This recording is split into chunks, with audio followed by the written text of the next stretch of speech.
Nous méditons ce matin dans le livre d'Ecclésiaste plutôt. Ecclésiaste qui a été écrit par le roi Salomon.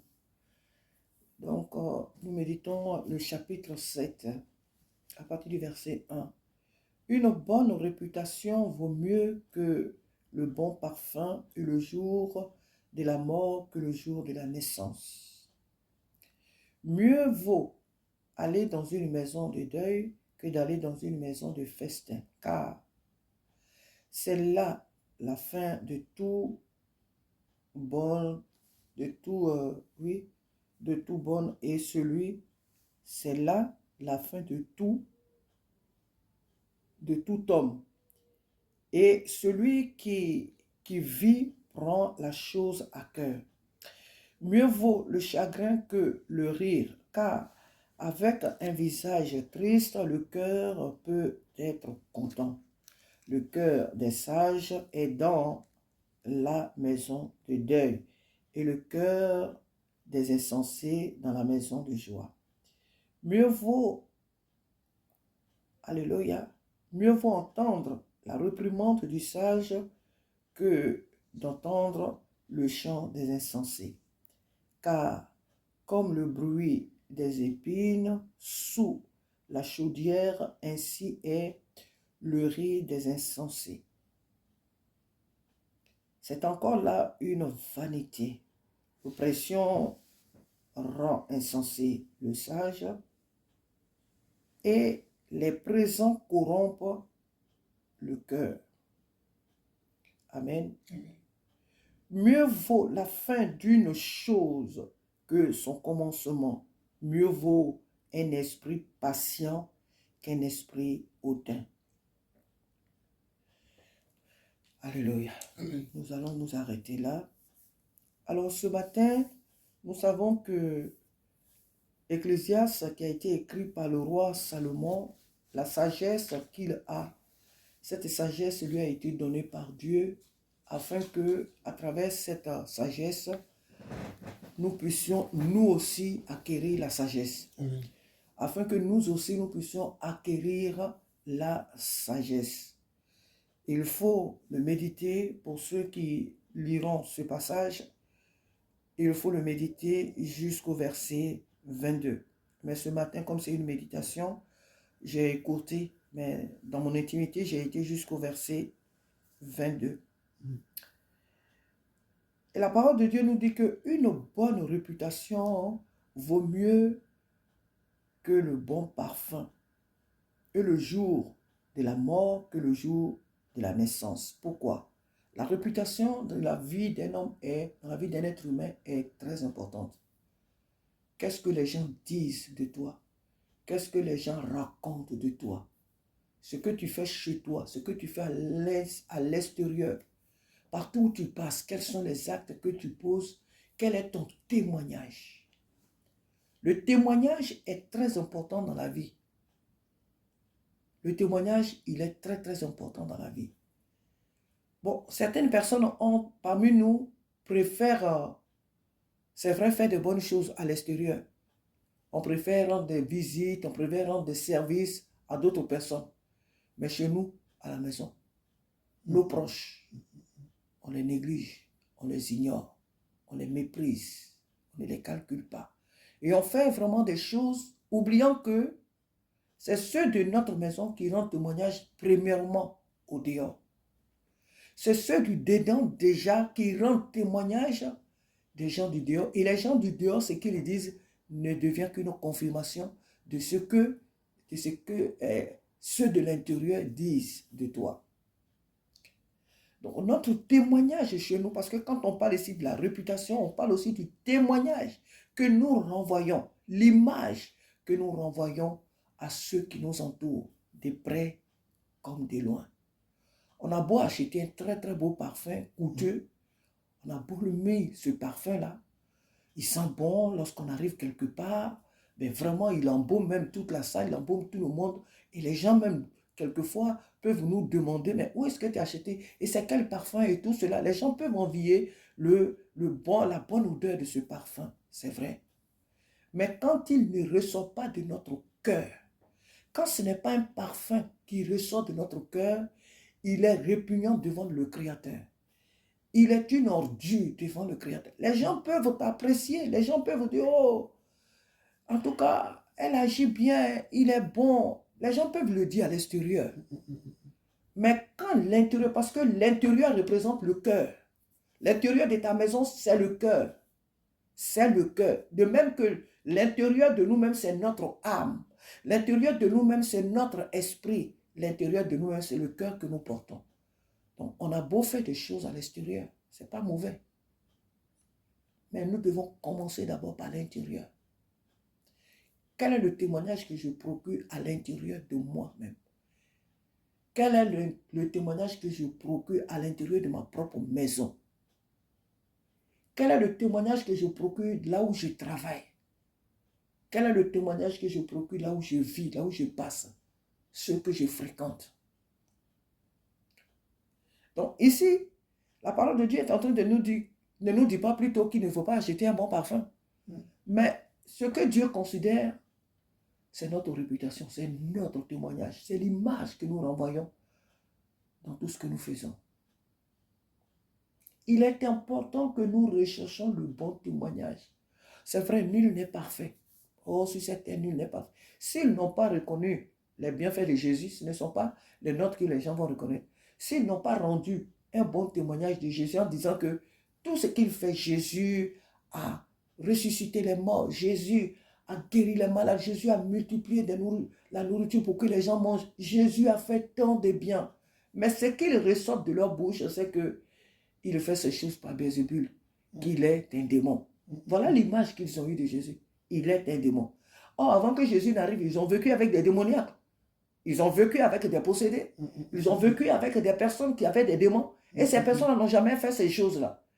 Mais quand ils voient Jésus, ce qu'il a fait, ce qu'aucun de ceux qu'ils ont déjà vus n'a fait, que Jésus faisait, tout ce qu'ils ont résumé de la vie de Jésus, il agit sous la puissance de Bézébul.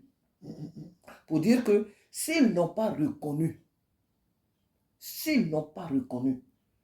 celui qui est la lumière du monde, le sauveur du monde, l'amour incarné, s'ils n'ont pas reconnu ses bienfaits, ce ne sont pas nous, nos efforts là qui vont reconnaître. Mais cependant, ils l'ont fait à Jésus, mais ceux qui étaient de Dieu ont dit, mais jamais on n'a vu un tel homme. Jamais on n'a entendu un homme parler comme celui-là. Mais d'où lui vient la sagesse qu'il a? D'où lui vient l'intelligence qu'il a? Et les gens pouvaient crier Hosanna à celui qui vient au nom du Seigneur. Donc ceux qui étaient de Dieu ont reconnu que Jésus est de Dieu, que Jésus est bon, que Jésus est Dieu, que Jésus est leur sauveur. Tous n'étaient pas contre Jésus. Donc ceux qui étaient de lui ont reconnu le bien qu'il a fait. Pour dire que si nous faisons le bien qui est de Dieu, ceux qui sont de Dieu reconnaîtront nos efforts, reconnaîtront notre témoignage, reconnaîtront notre bien. Parce que tout à l'heure, j'ai dit que quoi qu'on fasse, les gens ne reconnaîtront pas. Mais si ce que nous faisons vient de Dieu et qu'il y a autour de nous des gens qui sont de Dieu et que là où nous sommes, là où nous travaillons partout, les gens sont de Dieu, ce ne sont pas nos faiblesses qui vont être ou nos fautes, nos erreurs momentanées qui vont être leur miroir qu'ils vont nous montrer pour dire voilà ce que tu as fait. Non, ils verront en nous des bonnes personnes et ils le témoigneront. Ils verront que c'est vrai qu'il a fait ça, c'est vrai qu'elle a fait ça, mais c'est une bonne personne. Parce que quand on regarde ses œuvres, quand on regarde son travail, quand on regarde sa vie, c'est une bonne personne. La réputation dans la vie d'un homme est très importante. Et c'est l'héritage que nous pouvons laisser à nos enfants, à notre descendance. La réputation. Quand on dit, ah, non, mais cet homme-là, il était bon. Cette famille-là, cette femme, non, c'était une très bonne femme. Ah oui, ah oui. Il y a dans ce monde-là des personnes qui ont eu des biens, qui ont eu, à qui on a rendu des services, pas parce qu'elles-mêmes, elles avaient fait du bien, mais à cause de ce que leurs parents ont fait.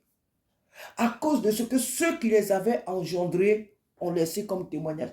Oh, cet homme-là, il était bien. On ne peut pas laisser son enfant comme ça. Non, cette femme-là, elle était très bien. On ne peut pas laisser son enfant souffrir comme ça. Donc, le bien que les parents s'aiment rejaillit. Le bien ou le mal que font les parents rejaillisse tôt ou tard sur leur descendance. Le témoignage que nous posons dans la vie, il est très important. Et je m'attarde vraiment sur ce verset-là ce matin. Le Seigneur s'attarde sur ce verset-là pour nous parler, à moi premièrement et à chacun de nous. La parole de Dieu nous dit qu'une bonne réputation vaut mieux que le bon parfum. Et le jour de la mort que le jour de la naissance. Oui, parce que le jour de la naissance, tout le monde est content. Tu es innocent, tu es bébé. Ben, on dit, il a mis quoi au monde? On dit, elle a accouché une fille ou un garçon. Tout le monde rit. Ah, là, dans cette famille, il y a un nouveau-né. Tout le monde est dans la joie. Parce que tu es né. C'est vrai que quelques esprits s'agitent toujours. Parce qu'ils ne sont pas nés pour gagner la vie. C'est des perdants. Donc, seuls les insensés peuvent être mécontents de la naissance d'un enfant. Mais en général, tout le monde est content. Mais qu'est-ce qui t'accompagne à la fin de tes jours? Ce sont tes œuvres. Donc, comment tu quittes le monde et tu pars pour l'éternité? C'est ça le plus important. C'est pourquoi, quand on lit le verset 3, le verset 8 ou 3, oui, le verset 8, il nous dit, mieux vaut la fin d'une chose que son commencement. Mieux vaut la fin d'une chose que son commencement. On a bien le zèle de bien commencer, mais comment vous allez terminer? C'est ça qui est le plus important. On a bien le zèle de bien commencer les choses. Oh, on a la fougue. On commence, ah oui, quand on commence, quand. Mais comment tu termines ce pourquoi tu avais eu la fougue au départ? C'est ça le plus important. C'est pourquoi l'Esprit de Dieu nous dit que la fin de toute chose vaut mieux que son commencement. La mort, la manière dont tu quittes le monde est beaucoup plus important. Le témoignage que tu laisses, l'empreinte que tu as posée, que tu laisses. Qu'est-ce que tu laisses comme un témoignage à toi, ta maison, à ta famille, à ceux qui te connaissent? Que disent les gens de toi au dehors? Est-ce que quand on parle de toi, les gens se ferment les oreilles? Est-ce que quand on parle, quand les gens entendent ton nom, ils vont dire, ah, là où elle est allée là, ouh, est-ce que c'est pas battu là-bas? Est-ce qu'il ne s'est pas battu? Est-ce qu'il n'a pas insulté? Est-ce qu'il n'a pas maudit? Est-ce qu'il n'a pas fait ça? Ce n'est pas de bonnes choses, ils vont dire. Mais ils attendent que, parce qu'ils t'ont tellement connu faire des mauvaises choses, qu'ils se disent que là où tu es parti, là, tu vas faire la même chose. Donc, même là où tu es parti, les gens, ceux qui t'ont vu partir là-bas sont inquiets. Ceux qui t'ont vu partir là-bas sont inquiets. Et il y a des images aussi, comme hier le message l'a dit, il y a comment on appelle, le mot m'échappe là, quand on peut te coller une image, qu'on peut te coller de ce que tu n'es pas. Parce que l'ennemi veut qu'on te colle une étiquette de ce que tu n'es pas, au point que les gens vont te regarder à travers. Mais comme toi-même, tu n'es pas comme ça. Ceux qui t'ont collé l'étiquette, il faut toujours avoir honte. Parce que l'image que tu vas renvoyer, c'est une mauvaise image. Je sais que nous sommes sur les réseaux sociaux, mais je vais rendre quand même ce témoignage parce qu'on ne donne que ce qu'on a reçu. Amen. Lorsque il fut un temps où nous avons travaillé, là où je travaille, parce que moi je suis une personne, je n'aime pas l'injustice. Je ne tolère pas la manipulation et l'injustice. Manipuler l'autre pour arriver à ses fins, ça, ce n'est pas des choses que je vais attendre pour dire que je parlerai demain. Je ne vais pas te brutaliser. Je ne vais pas mal te parler. Mais je vais de suite te faire sentir que ce que tu es en train de faire là, ça ne se fait pas. Je ne tolère pas l'injustice, manipuler les autres, les collègues, pour arriver à ses fins. On a un travail à faire. Telle personne va se camoufler dans ce qu'il ne doit pas se faire. Pourquoi? Parce qu'on veut te laisser toi seul faire la chose. Et ça, ce genre d'attitude, je ne tolère pas. Alors, on m'a prise pour une femme qui, oh non, quand elle n'aime pas, elle dit, elle n'entend pas, elle dit. Non, mais je ne dis pas forcément sur le coup. Mais je vais te faire savoir, tôt ou tard, que ce que tu as fait là, ce n'est pas bien. Il m'arrive de le dire sur le champ. Il m'arrive où l'Esprit de Dieu me dit, attends. Et j'attends aussi pour dire à la personne. Alors, lorsque dans ces temps, nous avons eu le regroupement, c'est le rassemblement des enfants de plusieurs crèches. Donc, pour dire qu'il y a des enfants que nous ne connaissons pas, entre nous, les collègues aussi, on ne se connaît pas. On peut être les collègues de la même crèche. Et il y a aussi des collègues de l'autre crèche aussi, des autres crèches qui, donc on ne se connaît forcément, sauf les anciens, c'est-à-dire ceux qui ont près de 5-10 ans, comme ils ont l'habitude de faire des regroupements, donc ils se connaissent. Mais pour nous qui venons d'arriver, on ne connaît pas forcément tout le monde. Donc qu'est-ce que la, ma chef, qu'est-ce qu'elle a pensé? Elle a pensé que moi qui aime, comment on appelle, qui suis spontané, si on peut le dire, dans certaines attitudes maladroites, qui ne tolèrent pas les attitudes de manipulation et d'assujettissement. Alors, elle a pensé que partant à ce regroupement-là, j'allais faire quelque chose qui allait leur donner raison. Qui allait leur donner raison. On a passé 2 semaines. Pour une personne qui est mauvaise, il lui suffit d'une journée pour faire ressortir ce qu'elle est. Tu ne peux pas cacher le soleil, comme on le dit souvent, avec la main. On est parti au regroupement. Les filles, on a travaillé main dans la main. On a travaillé dans la joie. Elles étaient contentes même. On ne voulait même plus, sauf qu'on était fatigués. Il fait chaud et on a travaillé toute l'année. On était fatigués que les jours finissent pour qu'on aille en vacances. Mais pour dire qu'entre nous-mêmes, les collègues, on ne voulait même plus se quitter. On était 4. Nous étions 4 professionnels.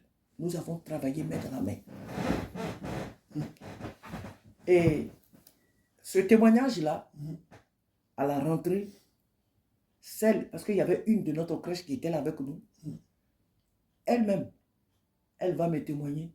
Oui, notre chef était venu parce que notre crèche n'était pas loin de là où on travaillait. Donc elle était venue dans la crèche pour remplir certains dossiers pour les enfants qui rentrent pour l'année prochaine. Elle leur a demandé avec Sarah comment ça se passe et tout. Elle a dit, mais Sarah travaille même là-bas mieux même qu'elle travaille ici. Pour dire que les gens vont te coller, il peut arriver que les gens te collent une étiquette comme ils ont voulu la coller à Jésus. S'ils ont cherché à coller une étiquette à Jésus, ce n'est pas nous qui ne vont pas la coller. Mais il faut que toi-même, là, au-dedans de toi, tu saches que la vie que tu mets, les actes que tu mets sont en conformité avec la parole de Dieu. Il faut que tu sois convaincu que ce que je pose comme acte là, l'Esprit de Dieu qui est en moi me pousse à le faire. L'Esprit de Dieu qui est en moi est d'accord avec ce que je fais. Et c'est vrai qu'on peut avoir raison, mais il faut attendre. Parce que des fois, trop de raison peut devenir une erreur. Avoir trop de raison peut devenir quelquefois erreur. Donc, il faut savoir attendre. Mais quand l'Esprit de Dieu met en toi la paix et que tu as la conviction que ce que tu poses comme acte est en conformité avec la parole de Dieu, peu importe ce que les gens disent de toi, reste tranquille. C'est ce que j'aimerais dire ce matin à quelqu'un. Si tu es convaincu que les actes que tu poses, tout le monde n'apprécie pas, mais tout le monde n'a pas apprécié les actes que Jésus avait posés. Donc, Jésus a dit dans sa parole, ils m'ont rejeté, ils vont vous rejeter. Ils ne m'ont pas aimé, ils ne vous aimeront pas. Donc, il faut comprendre que la vérité que tu dis va être un sujet de scandale. L'acte de bonté que tu poses peut être un sujet de scandale. Ton bien que tu fais peut être changé en mal. Mais il faut que toi, en l'intérieur de toi, en tant qu'enfant de Dieu, tu aies cette certitude que ce que tu poses comme acte, comme action, que tu laisses comme témoignage est en conformité avec la parole de Dieu. Alors, quoi que disent les gens autour de toi, tu seras en paix avec ton Dieu. Et la Bible nous dit tout ce que vous faites, faites-le aussi pour avoir un bon témoignage. La Bible dit soyez en paix avec tout le monde. Donc l'enfant de Dieu n'est pas celui-là qui cause des problèmes. Mais quand les problèmes viennent à toi et que par la grâce de Dieu tu arrives à les gérer, peu importe ce que les gens peuvent vous dire de toi, la parole de Dieu est la double tranchante. C'est pourquoi je donne ce témoignage. Pour dire que nous pouvons poser des actes bien. Et ces actes, ces bons actes-là peuvent être mauvais aux yeux de certaines personnes de mauvaises intentions conduites par l'ennemi. Que Dieu nous aide. C'est sur ce verset ce matin que le Seigneur s'attarde pour nous parler.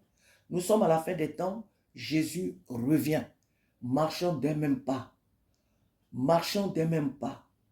Examinons notre attitude. Examinons notre comportement. Examinons les actes que nous posons dans nos propres maisons, les uns envers les autres.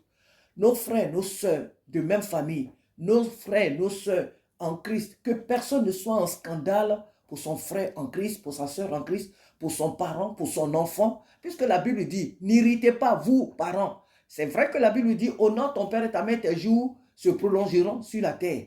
De même, cette même Bible dit, vous, parents, n'irritez pas vos enfants. N'irritez pas vos enfants. Parce que si vous irritez aussi vos enfants, vous aurez les conséquences. Parce que les enfants que je donne, ce ne sont pas des animaux, ce sont des êtres humains. Donc si vous cherchez à les irriter, ils vont vous renvoyer la monnaie de ce que vous faites. Vous posez comme acte. Mais ce n'est pas le désir de Dieu. Ce n'est pas le désir de Dieu. Donc le Dieu que nous servons, il désire que nous ayons un bon témoignage pour que les gens dedans et ceux de l'extérieur, voyant notre témoignage, puissent bénir et bénir Dieu. Le travail dont j'ai parlé tout à l'heure, à cause de mon attitude de paix et de joie et de travail, parce que je suis un enfant de Dieu, parce que dans ma tête, je me suis dit que je ne travaille pas pour un homme, je travaille pour mon Dieu. La Bible dit que tout ce que vous faites, faites-le comme pour le Seigneur. Et donc moi, dans ma tête, depuis que j'ai ce travail, partout où je suis passé, j'ai toujours travaillé dans mon esprit comme travaillant pour Dieu, pas pour un homme.